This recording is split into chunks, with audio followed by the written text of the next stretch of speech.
I mean, I came into contact with Swami when I was 5 years old. Oh, So I think I was quite born. early. I was born with a mandate to transform myself. So it was all I need to do is just focus my vision on Swami. That's it. I never once forgot that I was in the presence of God. I just didn't allow myself that that luxury of thinking I'm in the presence of some human being who's God, but who is doing a human drama. I never allowed myself that thought. I always told me, I'm in the presence of God. Don't forget that. An ardent follower of Sri Sathya Sai Baba, and for good reason. At the age of 5, this brain surgeon, Dr. Veeru Mudigonda of Cardiff, Wales, witnessed Sai Baba saving his younger brother's life. You'll hear this amazing story now.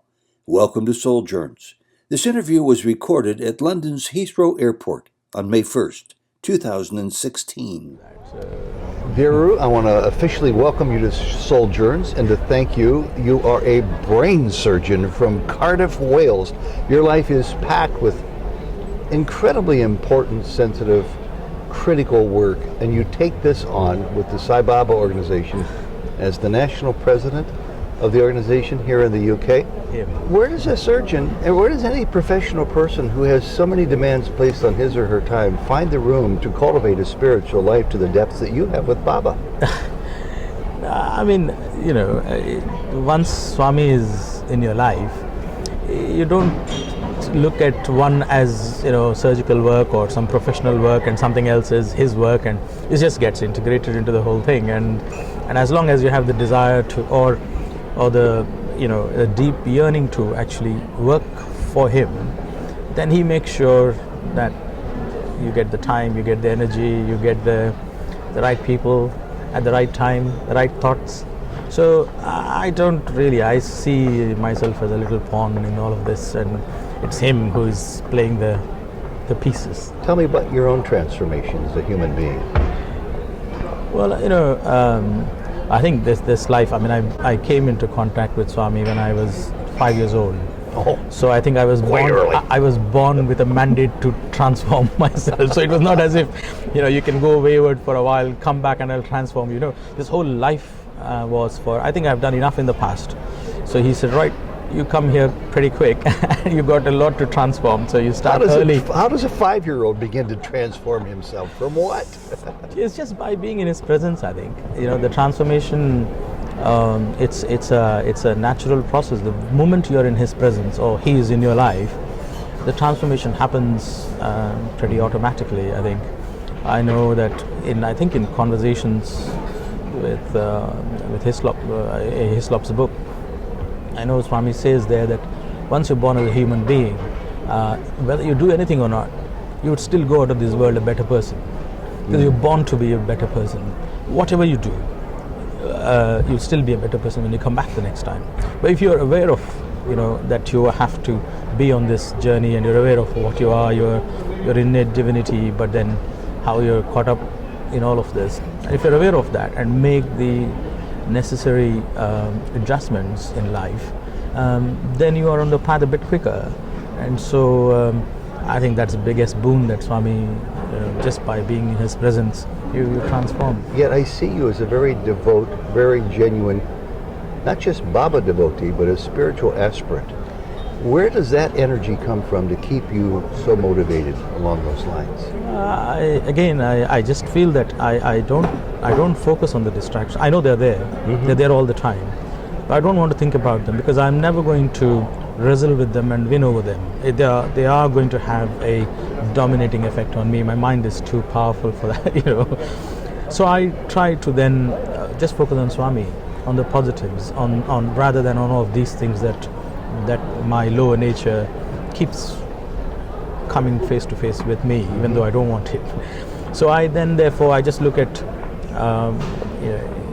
light, look at Swami, and rather than look at the darkness. And I think that's what I feel just keeps my. All I need to do is just focus my vision on Swami. That's it. And then the rest of it just becomes the transformation side of things, the work side of things, the challenges in life, health issues, distraction, all of that. It just disappears. behind you. It's like you're facing the sun and the shadow is behind you. The Swami's. It's always with you, but it's behind you. He is behind us. Yes. So as long as I keep my face turned towards Swami, I know that I'll be safe. I don't have to worry about anything, and I know I'll go out of this world a better person. So watch. That's a pretty strong testimony. I know you believe it. Yeah, no, I do. I do very strongly. All my energy is focusing on Swami. I don't want to forget him even for a second in whatever I do, and that's the challenge. Mahasamadhi. Yes. Baba's physical form is no longer with us. How does that impinge upon you and others who are under your leadership? I mean, Swami's physical absence is a massive. I would be not honest if I say that Swami is universal and all of that. That we knew. God is always universal. I mean, Swami, before he assumed this form and whatever, he was always universal. What's new about it? When it happened, and when somebody said, "Oh, but Swami is all pervading," I said, "Tell me new." I mean, that's every religion knows it. Every scripture talks about God being omnipresent. I'm fine with that, but I enjoyed this avatar. It's a great privilege to be with him, and we all miss him, I think, and I find that by keeping engaged in Swami's work, being with devotees, I think it applies a balm on the heart, and I'm much happier. If I'm on my own, I think I just keep crying all the time because I miss him, and I think everybody does that because he was just so loving. He was just so. I don't think there can be anyone else who can be that loving. No, you won't get any argument from me. It's a magnet, is what I tell people who want me to share some insights about Baba. His love is overpoweringly magnetic. You're drawn to it. He sustains you. He preserves your dignity. He preserves your, your name, everything. I mean, he knows the dark corners that are there, or corners or areas that are there in everyone. But yet, he's just seeing the positive in people and just giving his love all the time. And it's just his love that makes us come out of this darkness. It's a powerful thing, and you miss it. I mean, who won't miss it? Sure. Again, I think it is Swami's grace, because I do it myself, that I bask in Swami's light and his glory, and I say to everyone that it's not me, it's not Veeru, or it's not a president or a vice president who is saying anything. Each of us have a role, and they have an important role. They're serving Swami. I tend to tell them to focus it on Swami and no one else, and I think that then automatically brings in the smiles and they're wonderful people. I mean, there's so many beautiful people that Swami has put around us. We sometimes don't realize how lucky we are to be in such company, because they've all been trained or touched or connected by Swami, not by just some human being. And so I think it's wonderful to be in a team like that. And the youngsters are brilliant, really, really. Even the elders. But even the elders but everybody is. But the youngsters, I think they bring in a great energy.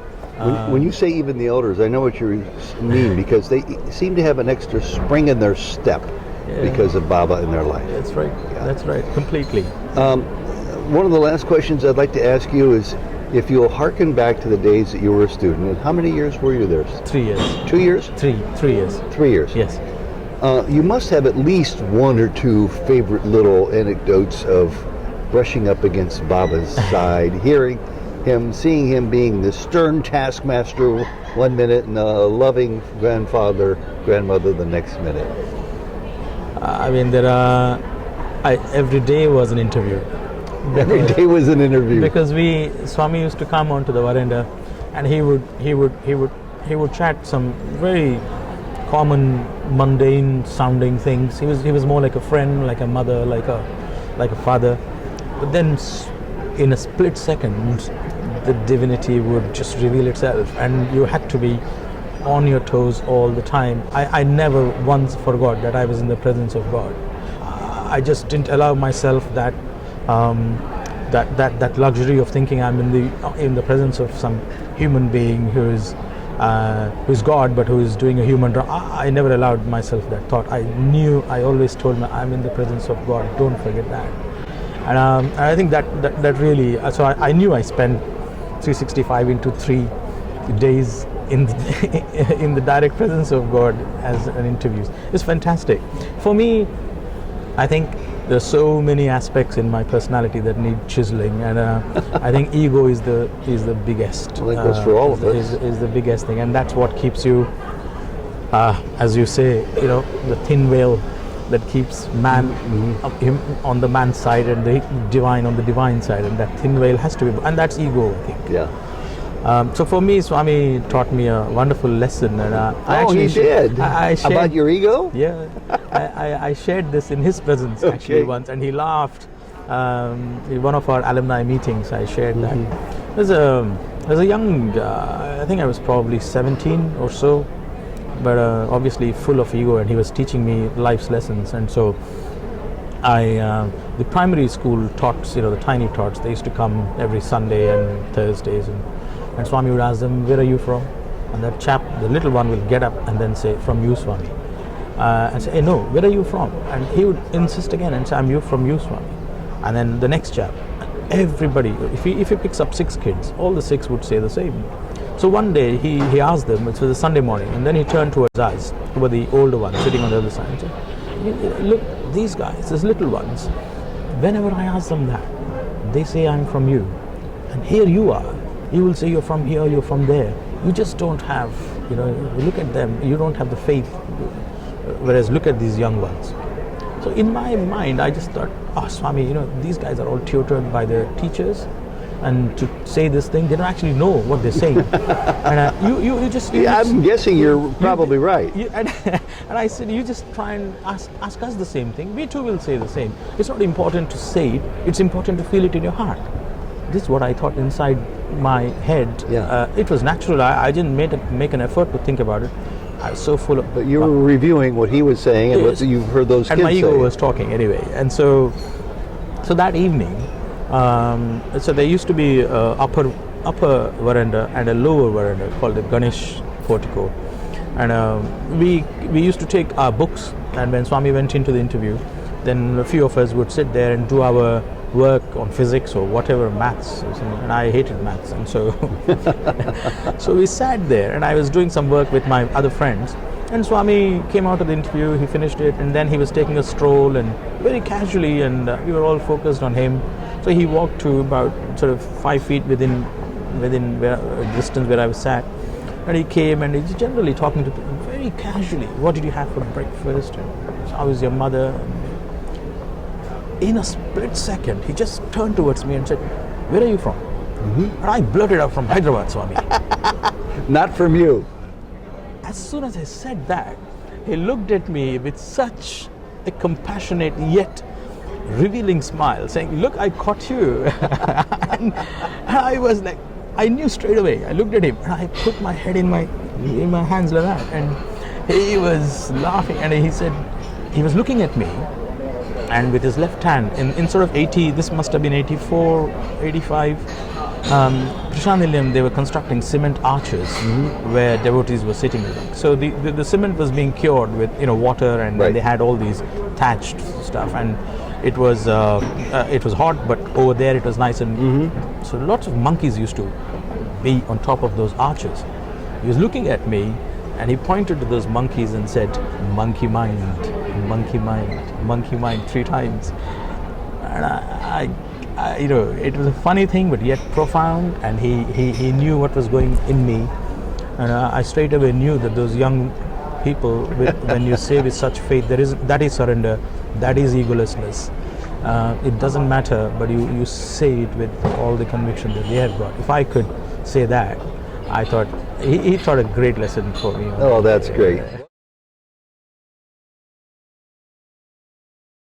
He wants to work in teams. Yes. And that is a big thing, Yes. I mean, for the youth, he used to say that he used to tell us, if you, the 10 of you come and tell me you've built 1 road each, and we've done 10 roads, Swami, and that is, it doesn't, I'll say okay, but I'm not that greatly impressed by it. But if the 10 of you together come and say, Swami, we have built 1 road together, that's what matters to me. He always insisted on unity, being together, teamwork. It's hugely important. It is, and it just gives so much. Yeah. For him, he used to say, "I'm not interested in the work, sir. I'm interested in the worker." One final question, and you don't have to answer this because it might be either too personal or it might be too impossible to answer. In your 3 years in the abode of highest peace called Prashanti Nilayam, as a student, near Swami's physical form, a lot, did you ever come across the opportunity to witness via his actions to another or to yourself, proving his divinity as to who he was and is to you? I mean, yeah, there are many instances. In my own life, it started when I was 5, and Yes. when he cured my brother with just one word. Oh, he cured your brother. With one word. It wasn't even vibhuti or a pendant or anything. I mean, he had a incurable, long-standing disease, and just with one word. This is an older brother? Younger brother. Okay. And it's An just incurable disease. yeah.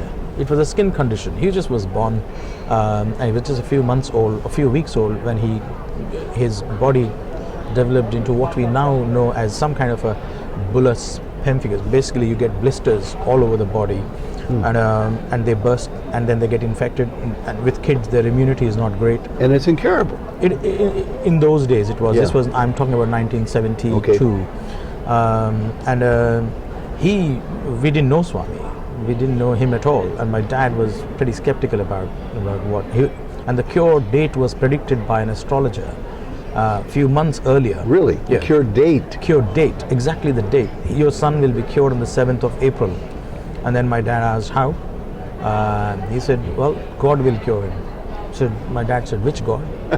I mean, because we used to be Hanuman, worshippers yeah. of Venkateshwara from Tirupati. Okay, all right. That's our family deity. So we had a big picture of his. And so he said, you mean this one? He said, yeah, if you think that's your God, then he'll come and cure. This one who is in a stone form, about 400 kilometers from where I live, this man will wake up. And Or this come God will and wake cure up. your brother. Walk down come to my house and cure my brother. I cure my son. He said, look, I'm not an educated person like you.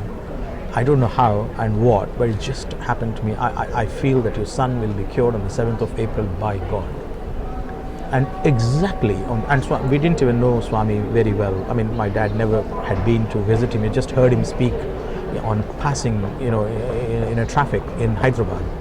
And Swami came, and he was there for 10 days. And my mom took him every day. He was very diseased by the time. We had to tie his hand so that he doesn't scratch and my doesn't get goodness. infected. It was pretty bad. And he was They on must have been steroids. worried sick too. Because they said it's incurable and he's going to succumb probably because of his infections and things. And just Swami my dad was highly skeptical. So when my mom offered him to Swami came, picked him up in his hands. This is back in the days when there weren't that many people. You could gain access to Baba. No, this is another story. I mean, he had come to inaugurate his house, which is in Hyderabad now, called Shivam. And there were thousands of people. Thousands of people. And packed. And my mom used to take this little one amidst all those crowds, and the crowds, some of them would say, why are you bringing such a diseased child amidst all of us? Sure. That used to hurt her even more, because Sure. somebody calling your child a diseased Sure. one. And she was going with the hope that Swami would do something. And on the final day, he was waving goodbyes, and she couldn't hold herself anymore. And he came within about 100 feet or some 100 meters. She started shouting, Swami, Swami, Swami. And you know how the Sevadal members, they hush. And then Swami stopped in his tracks, turned around. There was no path, so he asked the women to part, came to my brother, took him in his hands, and in his right ear, in the language that we speak, which is Telugu, he said, Tagutadi, Tagutadi, Tagutadi, which means it'll come down, it'll come down, it'll come down. And he had these blisters by then for a few months, 6 to 7 months or so. And so we used to clean him up every morning with a bottle of glycerin, and because everything would be stuck to his skin and all that. And so the next morning, I remember this, I was 5 years old.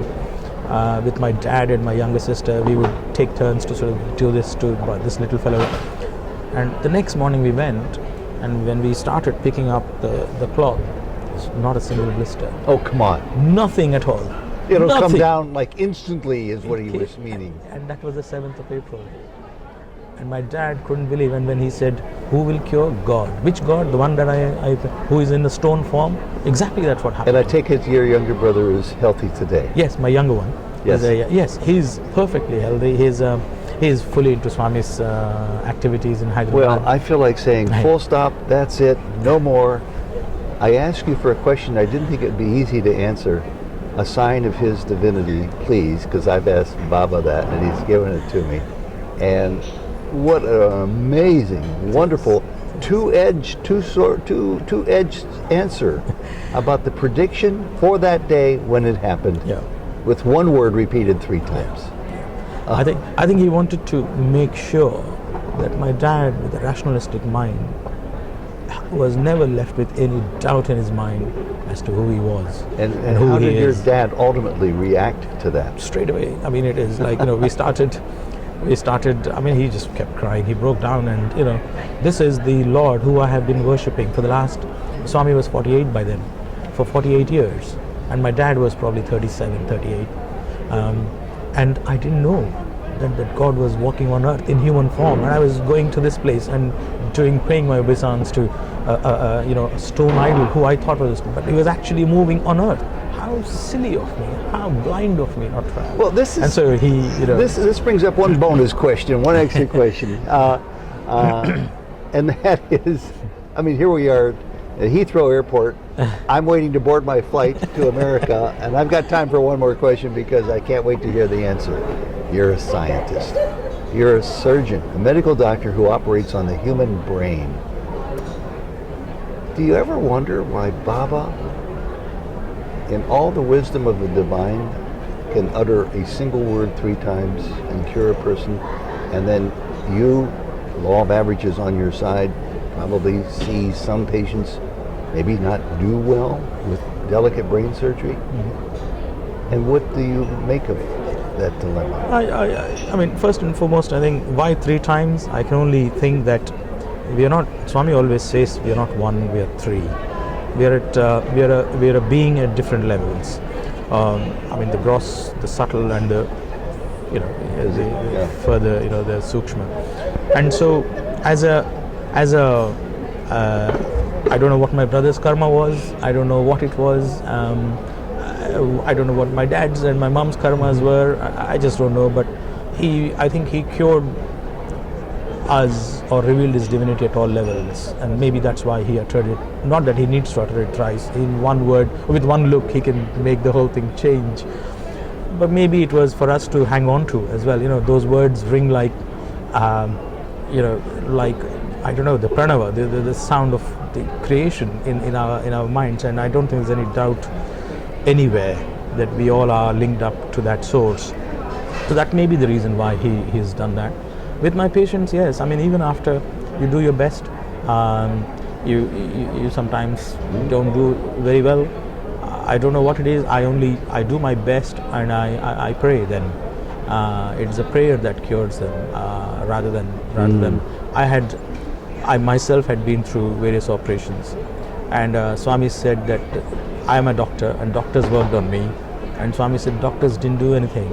It's because of me that you're walking today. And I just fell at his feet and I said, yes, Swami, I mean, I had no doubt about that. It's always because of you that this world moves, not just me. He was very, very, so I therefore I do I chant some Rudram, or I chant some Om Sai Ram, whatever in my own head. Or the Gayatri, whatever comes to your mind. Whatever comes to my mind at the time. And so, we just, I think the healing happens through Swami, whichever field of medicine or whatever it is. We're just instruments. As long as my instrument is clean, I feel he'll work through us. And I just focus on just that. And not even that, I just focus on him. Because if I focus on trying to keep my instrument clean, I'm bound to somewhere slip up. Whereas if I focus my attention only on him, and I say, Swami, please, make me a good instrument, that he takes over, and I'm not worried about that. I guarantee you're the last of maybe 20 people I interviewed. I'm so happy you got me to the airport early so we could do this. I guarantee you your story is going to bring not just solace, but substance to people's lives who are on the spiritual path. Thank you very so much. Thanks for inviting me again. Thanks for the interview, and thanks for helping me to make a new friend. It's wonderful to have you here, and I think through what you're doing, I don't know, I'm sure you realize it at various levels. I think you are doing Swami's work in such a beautiful, in such a wonderful way. To listen to these stories on Souljourns, it elevates your soul, and so I think it's an upgrading of our lives. As I told you before, my motives are selfish, so that I can hear these stories. It's very humble of you. Thank you very, very much. Thank you. Sai Ram. Sai Ram.